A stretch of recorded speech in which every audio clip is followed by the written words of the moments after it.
First, I don't think I use this.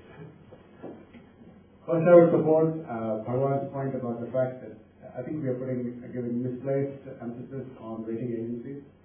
Even if the rating agencies even if we didn't know about the track record of rating agencies in the past, what rating agencies have done is to rate only the best part of the collateralized securities.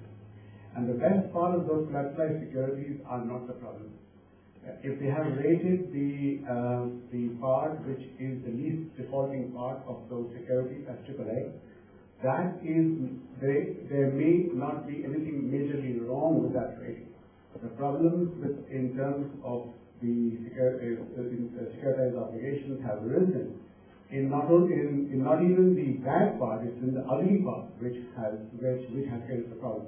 And almost all ugly part of these securities have been unrated.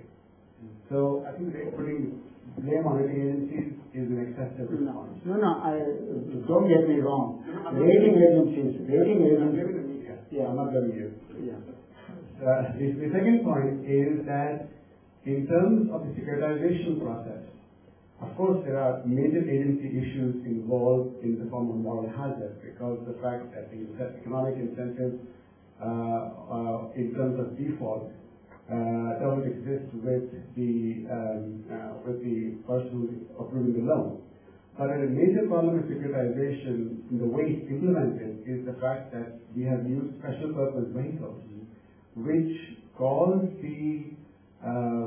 which are regarded as being separate accounting and legal entities, but which are not separate economic entities. In economic terms, the issuers who have put together these securities, they are carrying the risk, because as we saw last year, all the major banks had to take on their books something of the order of about 100 billion plus value of obligations, which were earlier held off the books. They were held off the books because they were implemented through the notion of special purpose vehicles, which was notionally incorrect, because they had been de-linked. They were not economically de-linked, but they were being regarded as economically de-linked. So the securitization process itself is not a bad idea, because it has other benefits. Yeah, that's what I said. However, as you said, as rightly pointed out, however, the way in which you implement it with special purpose vehicles, that needs drastic rethink, both in legal and economic terms. Yes. I agree with the second point that the special purpose vehicles and the off-balance sheet transactions, etc., this was made possible because of regulatory and legal action. Okay? Now, this is not a fault of the securitization per se. So that I agree with you.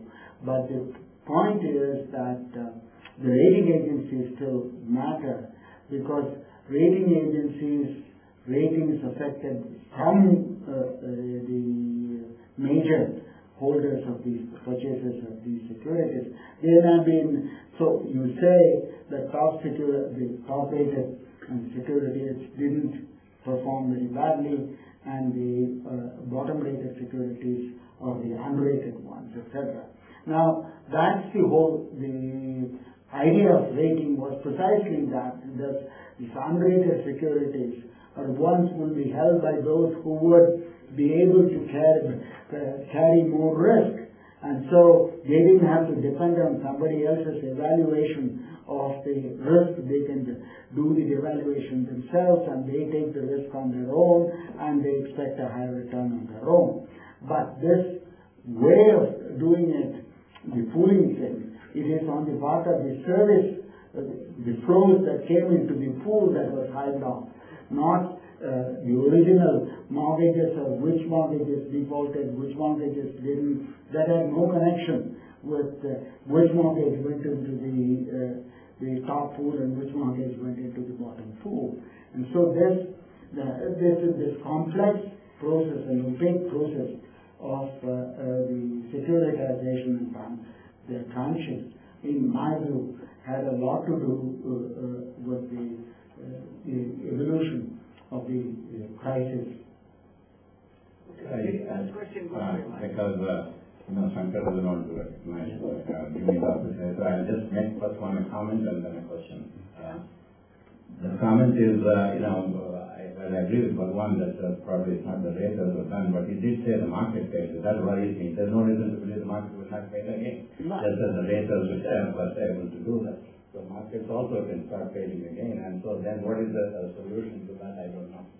That's just a comment. Second, what is your prognosis for India? You said in the U.S. it will turn around by the third quarter. So what do you think will happen in India? No, my India, I'm going to sort of separate out the long-term prognosis and the short-term prognosis. From a long-term perspective, long-term meaning, say, anything after 3 years or so. Let's take 3 years as the short term. Anything that comes after 3 years is longer, or medium to longer term. Now, in the longer term, sustaining a more rapid rate of growth than the 5% that we are like, or 5.5% that we are likely to decline to, depends on addressing serious domestic capacity constraints, domestic infrastructure constraints, domestic institutional constraints down the line. And that very much depends upon what's going to happen after the elections. If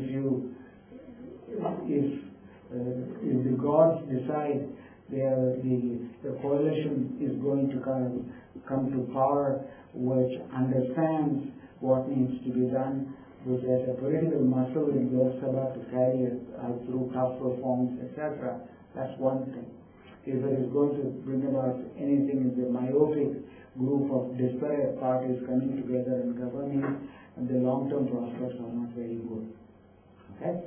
So contingent forecast is long-term prospect with a given, with a reasonable political governance, long-term prospect we should get back.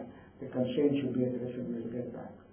But on the short-term thing, I think with the U.S. economy reviving and Europe also, I should expect to revive if not later this year, definitely in 2010. So that the impact on our growth because of export growth decline and the external real factors, the external growth decline, that part of it would solve itself. And given all the stimulus and other things that we have done, if it had some marginal effect taken together, I think the short-term issue would become